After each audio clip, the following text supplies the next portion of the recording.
मोबाईलवरील status ठेवण्याच्या किरकोळ कारणातून दोन कुटुंबांमध्ये झालेला वाद थेट तुंबळ हाणामारीपर्यंत पोहोचल्याची घटना उमरज तालुका कराड येथील लक्ष्मीनगरमध्ये मंगळवारी सायंकाळच्या सुमारास घडली।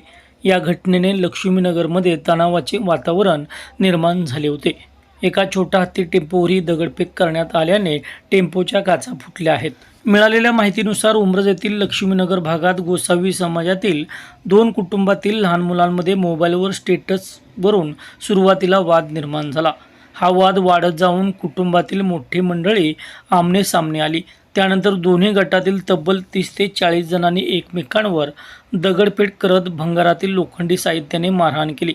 या तुंबळ हाणामारीत राहुल दिलीप चव्हाण वय 24, पिंटू अंकुश चव्हाण वय 43 आणि राजेश दिलीप आठवळे वय 40 हे तिघेजण जखमी झाले आहेत।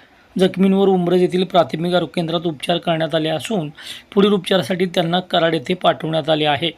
दरम्यान घटनेची माहिती मिळताच उमरज पोलिसांनी तातडीने घटनास्थळी धाव घेतल्याने मोठा अनर्थ टळला।